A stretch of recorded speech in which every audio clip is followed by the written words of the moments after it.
दोस्तों, Hindu Marriage act में एक साफ तौर पे एक प्रोविज़न है जो बोलता है कि डिवोर्स की पिटिशन 1 साल के अंदर, मैरिज के 1 साल के अंदर नहीं फाइल की जा सकती।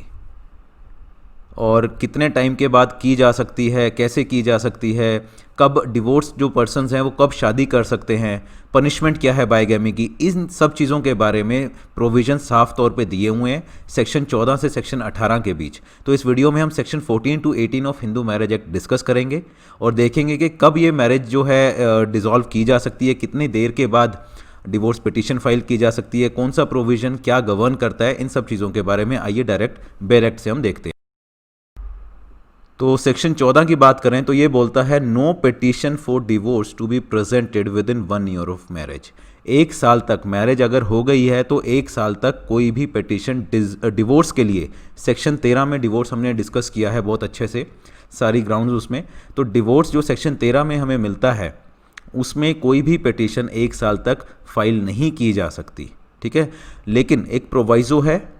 प्रोवाइज़ो क्या बोलता है कि अगर जो पिटिशनर है जो उस पिटिशन को फाइल कर रहा है कुछ ऐसा शो कर दे, कोई ऐसी ग्राउंड बनाए जिससे कि दिखे कि जो केस है वो एक्सेप्शनल हार्डशिप का केस है, एक्सेप्शनल डिप्रेविटी है, वहाँ पर बहुत ही ज़्यादा अत्याचार हुआ है उसके ऊपर, रिस्पोंडेंट ने किया है और पिटिशनर के ऊपर हुआ है, तो वहाँ पर जो है केस जो है फाइल किया जा सकता है।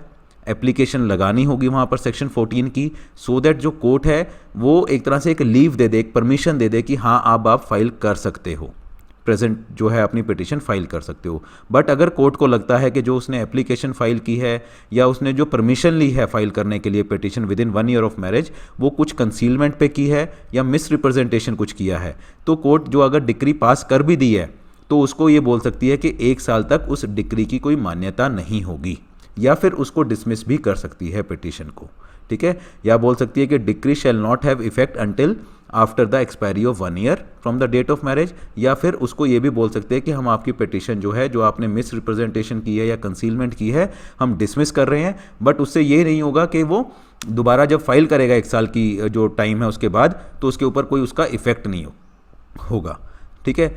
सबसेक्शन 2 बोलता है कि जब भी कोई एप्लीकेशन जो है इसके अंदर जो लीव टू प्रेजेंट है पिटीशन की, अगर फाइल की जा सकती है, करते हैं बिफोर 1 ईयर ऑफ मैरिज, तो कोर्ट जो है वो देखेगा कि बच्चों का इंटरेस्ट, अगर मैरिज में कोई बच्चे हैं तो उनके ऊपर क्या है, उनका इंटरेस्ट को एक तरह से प्रोटेक्ट करेगा।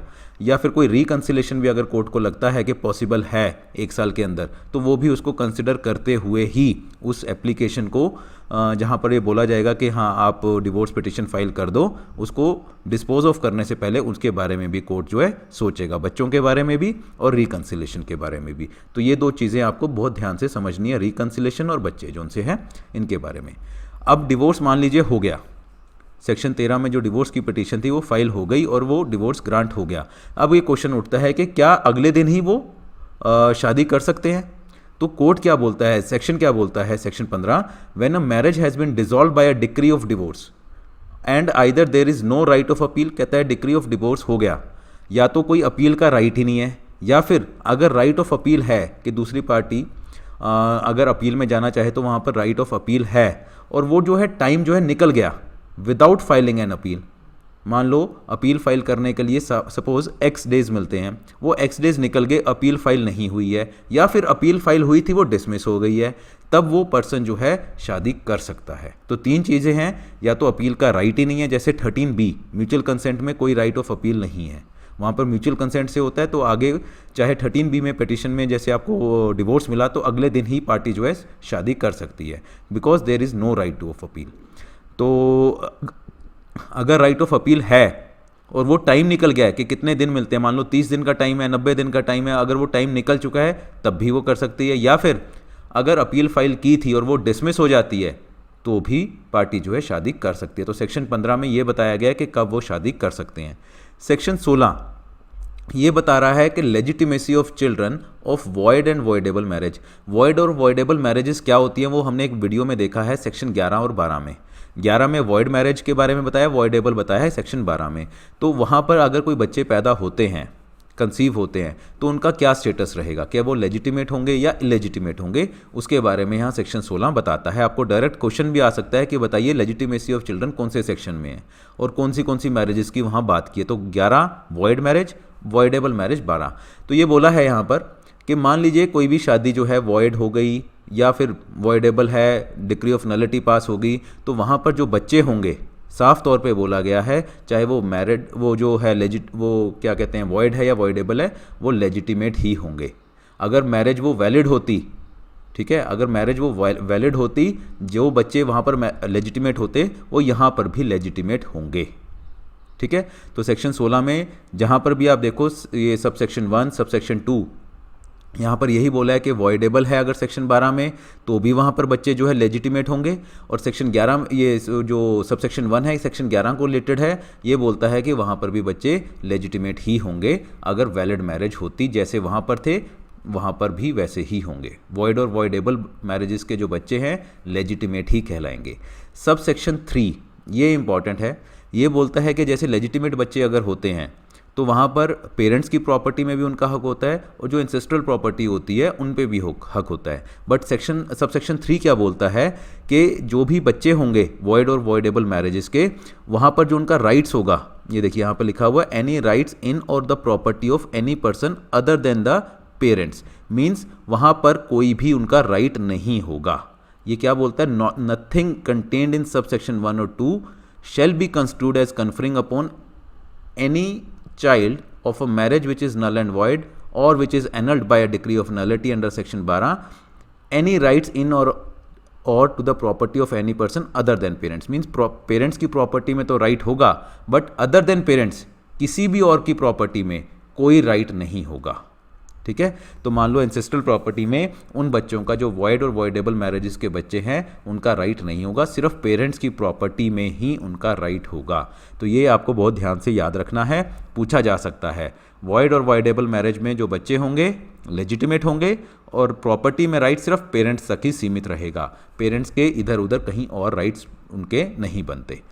राइट, सेक्शन 17 में क्या समझने वाला है, पनिशमेंट फॉर बाइगेमी। बाइगेमी मतलब एक से ज़्यादा शादी।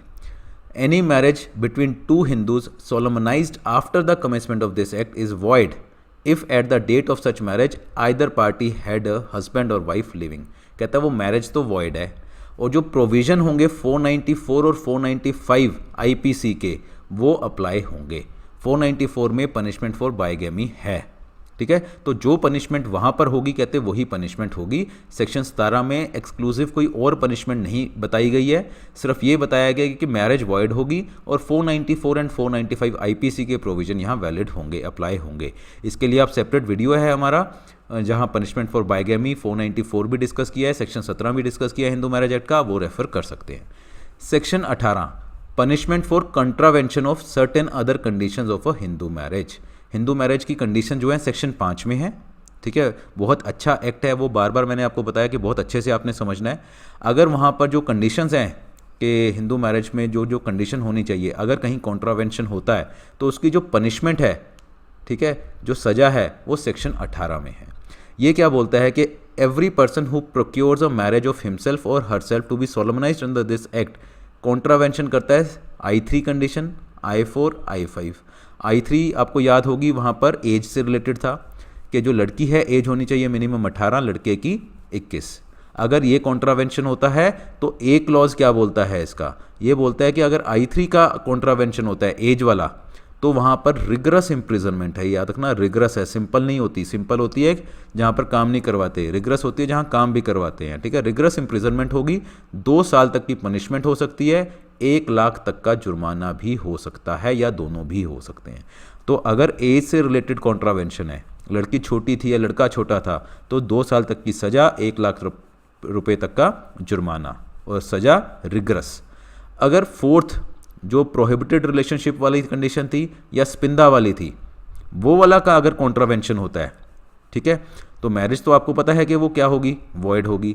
बट अगर इसकी सज़ा क्या होगी वो सेक्शन 18 में है। और सेक्शन 18 क्या बोलता है, वहाँ पर सिंपल इम्प्रिजनमेंट है। देखिए यहाँ पर डिफरेंस आ गया ना, वहाँ रिगरस है, यहाँ सिंपल है। सिंपल इम्प्रिजनमेंट 1 साल तक की सज़ा हो सकती है या फिर फाइन होगा, और वो फाइन भी क्या होगा, 1000 रुपये तक का, या फिर दोनों हो सकते हैं। तो बहुत सिंपल है इसमें पनिशमेंट, सिंपल पनिशमेंट 1 महीने की और फाइन 1000 रुपये तक का या दोनों। बट अगर एज वाली कॉन्ट्रावेंशन होती है तो रिगरस 2 साल तक की सज़ा, 1 लाख तक का जुर्माना। तो ये अभी हमने डिस्कस किया सेक्शन 14 से सेक्शन 18 तक के जो हमारे प्रोविज़न है हिंदू मैरिज एक्ट में। इन केस अगर आपको कोई भी डाउट है तो आप हमें कॉन्टैक्ट कर और हम बेस्ट पॉसिबल सॉल्यूशन देके आपको हेल्प करेंगे। Thank you very much.